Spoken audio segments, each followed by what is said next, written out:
Good morning विद्यार्थियों। साई राम। आज हम अपने हिंदी के क्लास में आज एक नया विषय लेकर उपस्थित हुए हैं। बच्चों, आज हम उपयोजित लेखन देखेंगे। उपयोजित लेखन में हम क्या देखेंगे? निबंध लेखन देखेंगे।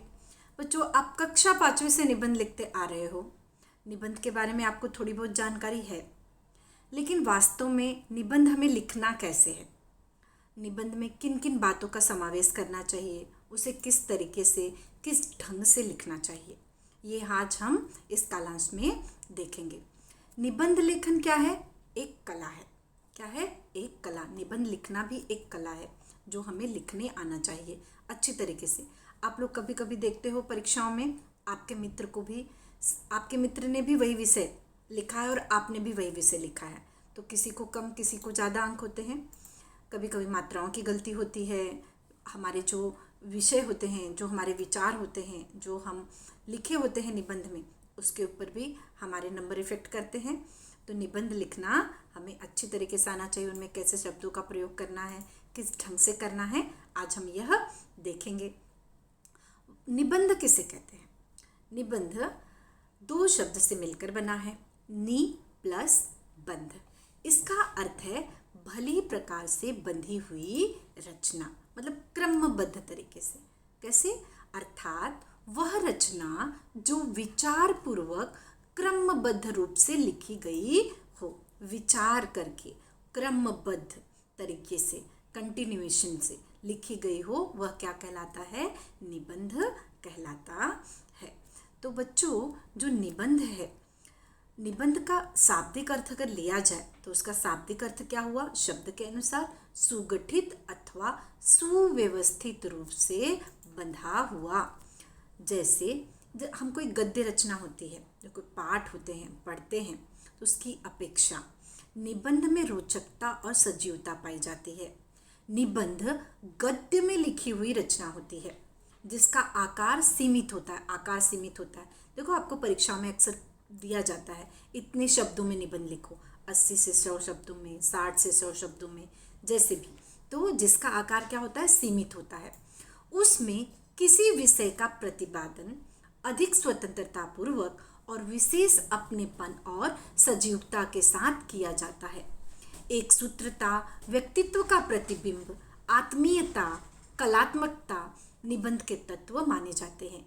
इन तत्वों के आधार पर निबंध की रचना की जाती है। मतलब हमारे अंदर कितनी कलात्मकता है, कितनी कला से हम निबंध लिख सकते हैं, कितनी आत्मीयता से हमारे जो शब्द होते हैं ना, वो हमें बताते हैं कि हमने कितने आत्मीयता से ध्यानपूर्वक उस निबंध को लिखा है।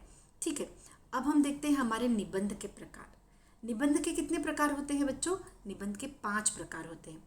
वैचारिक निबंध, वर्णनात्मक निबंध, कल्पना प्रधान निबंध और चरित्रात्मक निबंध और आत्मकथात्मक निबंध। इस प्रकार के 5 निबंध होते हैं। इन 5 निबंधों के प्रकार में से कोई भी 3 प्रकार आपको परीक्षा में पूछा जाता है। उन 3 प्रकारों में से कोई एक प्रकार आपको लिखना होता है। तो बच्चों, हमें 5 प्रकार तो समझ के लेना ही होगा कि किस प्रकार 5 प्रकार। अगर आप देखोगे तो आपको सभी प्रकार के निबंध बहुत ही सरल लगेंगे और आप परीक्षा में निबंध का जो प्रश्न है उसे अटेम्प्ट करने के लिए उत्साहित रहोगे कि हाँ, हम निबंध बहुत अच्छे से लिख सकते हैं। तो चलो, सबसे पहले हम बढ़ते हैं किसकी तरफ? वैचारिक निबंध की तरफ। वैचारिक निबंध किसे कहते हैं? निबंध लेखन में विषय से संबंधित विचारों को प्रधानता दी जाती है। जो विषय है, उस विषय से संबंधित उसके विचारों को प्रधानता दी जाती है। विचार के पक्ष विपक्ष में लिखना आवश्यक होता है। विषय के संबंध में विचार, मुद्दे, मतों की तार्किक प्रस्तुति महत्वपूर्ण होती है। अब जैसे ले लिया जाए विज्ञान के चमत्कार, तो ये वैचारिक निबंध में आता है। तो इसमें हमारे विचार की प्रस्तुति महत्वपूर्ण है।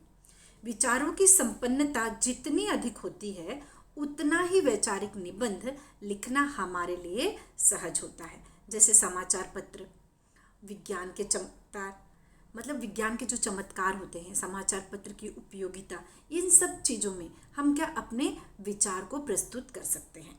तो ये क्या कहलाते हैं? हमारे वैचारिक निबंध कहलाते हैं। अब हम चलते हैं दूसरे प्रकार की तरफ। हमारा दूसरा प्रकार क्या है? वर्णनात्मक निबंध, जिसमें हमें क्या करना होता है? वर्णन करना होता है। किसका? प्राकृतिक वस्तु, किसी स्थान, प्रांत या मनोहारी दृश्यों का वर्णन करना होता है। ये क्या कहलाता है? वर्णनात्मक निबंध। जैसे प्रदर्शनी में 1 घंटा 2 घंटा, आपके सामने 2 उदाहरण दिए हैं मैंने। ऐतिहासिक स्थल की सैर, और दूसरा उदाहरण दिया है नदी किनारे 2 घंटे। तो इसका क्या करना है? हमें वर्णन करना है। अब जैसे नदी किनारे 2 घंटे का आपको वर्णन करना है, लिखना है, तो किस प्रकार आप लिख सकते हो? आप नदी किनारे गए हो, वहाँ का प्राकृतिक वातावरण कैसा है, वहाँ का माहौल कैसा है, यह सब हम इसमें लिख सकते हैं। अब तीसरा हम देखते हैं, तीसरे निबंध के प्रकार की तरफ हम देखते हैं। क्या है तीसरा निबंध का प्रकार? कल्पना प्रधान निबंध। कल्पना मतलब इमेजिनेशन। कल्पना प्रधान निबंधों में कल्पना के द्वारा निबंधकार अपने कुछ होने की बात लिखता है। अपने कुछ होने की बात। कल्पना के द्वारा व्यक्ति, परिस्थिति, घटना आदि का वर्णन किया जाता है। यदि मैं पक्षी होता तो, यदि मैं प्रधानमंत्री होता तो, यदि मोबाइल न होता तो, यदि ऐनक न होती तो। ये क्या है?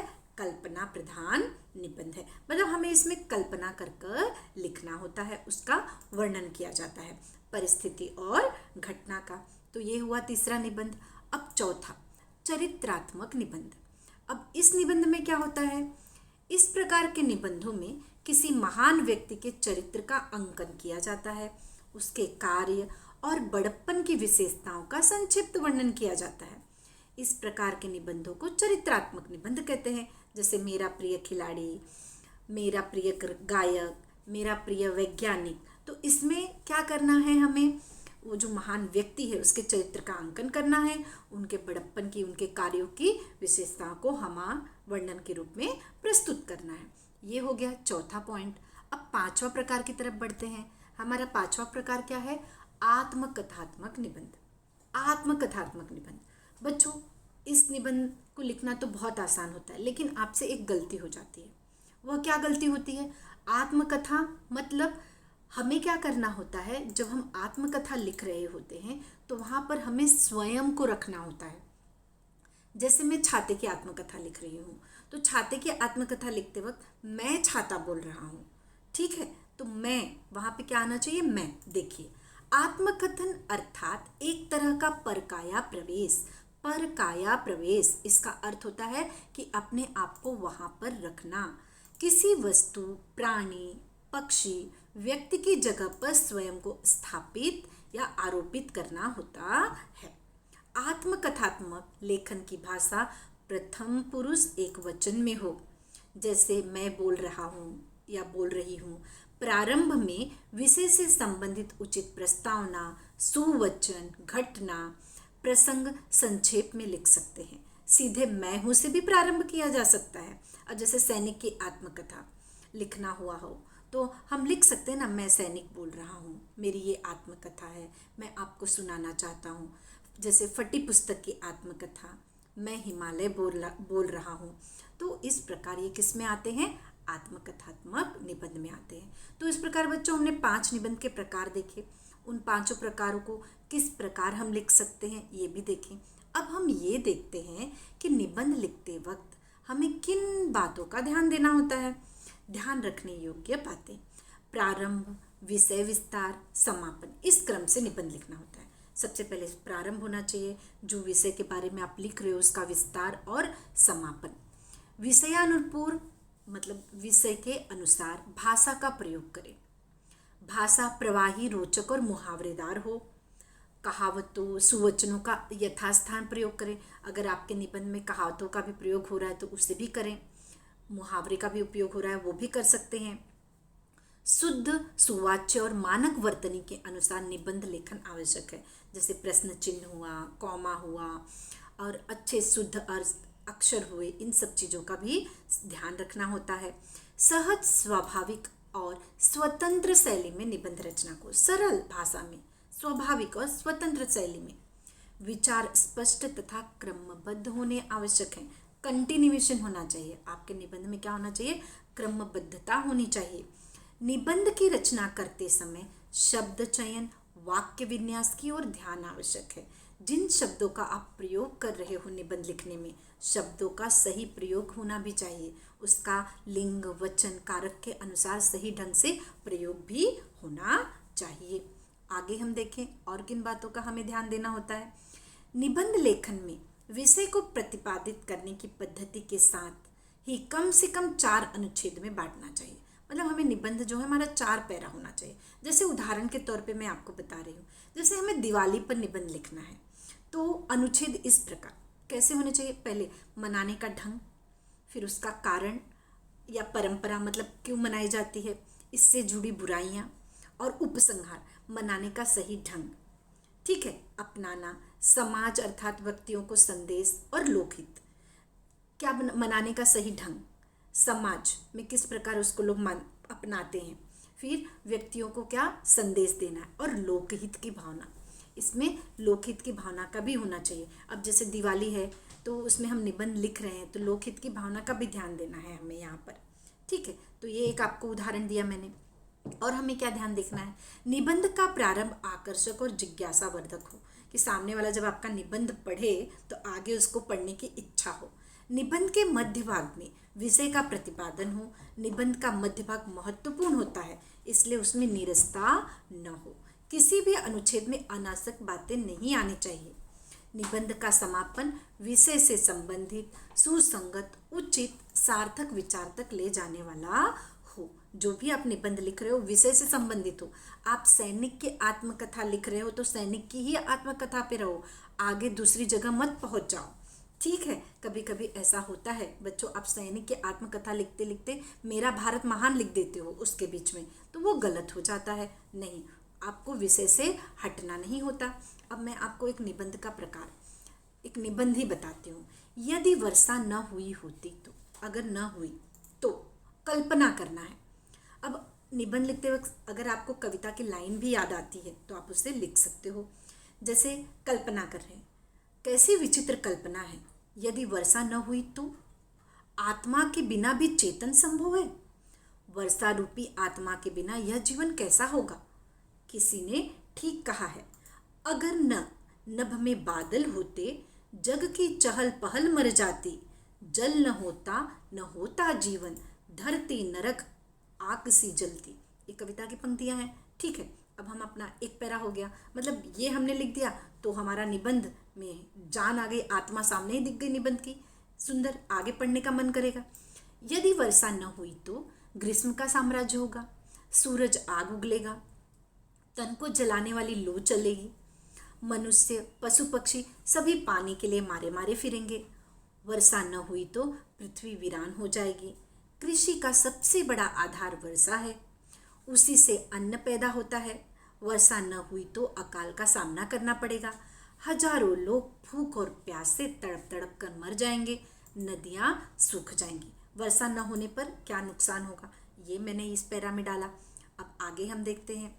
वर्षा के बिना प्रकृति की सुंदरता देखने को नहीं मिलेगी। बाग बगीचे तथा हरे भरे खेत दिखाई नहीं देंगे। इंद्रधनुष के दर्शन कभी नहीं होंगे। कवियों की वर्षा पर लिखी कविताएं नजर नहीं आएंगी। कवि कालिदास का लिखा मेघदूत वर्षा का ही एक उपहार है। वर्षा ऋतु में कवि और चित्रकारों का मन प्रफुल्लित होकर नया सृजन करने को आतुर होता है। यदि वर्षा न हुई तो कवि और चित्रकारों को निराशा ही हाथ लगेगी। अब यहाँ पे लोगों के ऊपर, जो चित्रकार हैं, कवि हैं, उनके ऊपर क्या इफेक्ट पड़ेगा ये लिखा है। फिर आगे का चौथा पैरा, जल ही जीवन है और उसका आधार वर्षा है। महत्व दिया यहाँ वर्षा का। यदि वर्षा न हुई तो जीवन ही नहीं रहेगा। समुची वर्षा सृष्टि का सौभाग्य है। हमारे जीवन में तथा सृष्टि में जो कुछ सुंदर है वह वर्षा का ही आशीर्वाद है। मतलब सचमुच जो वर्षा है वह सृष्टि का सौभाग्य है। हमारे जीवन में तथा सृष्टि में जो कुछ सुंदर है वह वर्षा का ही आशीर्वाद है। यदि वर्षा न हुई तो संपूर्ण संसार दुखमय बन जाएगा। मतलब लास्ट में मैंने कंक्लूजन भी दे दिया कि यदि वर्षा न हुई तो क्या होगा, संपूर्ण संसार दुखमय बन जाएगा। तो ये हमारा क्या था, यदि वर्षा न हुई तो कल्पना करके मैंने बताया, मैंने एक निबंध लिखा। तो इस प्रकार बच्चों आप अपने निबंध की रचना कर सकते हो सरल शब्दों में, सरल भाषा में, ठीक है। आपके सामने कुछ निबंध के विषय हैं। आपके एग्जाम में आता है, परीक्षा में आता है, 80 से 100 शब्दों में निबंध लिखिए। जैसे सैनिक की आत्मकथा, यदि रात न होती, मेरी प्रिय ऋतु, मेरा प्रिय त्यौहार, भ्रष्टाचार, टेलीफोन की आत्मकथा, पुस्तक प्रदर्शनी में 1 घंटा। ऐसे कुछ विषय, निबंध के विषय आपको दिए जाते हैं परीक्षाओं में, कुछ इसी प्रकार के होते हैं। तो आप आसानी से निबंध लिख सकते हो। मेरे ख्याल से निबंध लेखन हमें कैसे करना है, किस प्रकार के निबंध होते हैं, आज के कालांश में हमने देखा। और एक निबंध का प्रकार भी देखा कि किस प्रकार हम कविता की लाइनों का भी हम प्रयोग कर सकते हैं निबंध लिखते वक्त। उम्मीद है बच्चों निबंध लेखन आपको समझ में आया होगा। धन्यवाद। अगले कालांश में फिर मिलेंगे।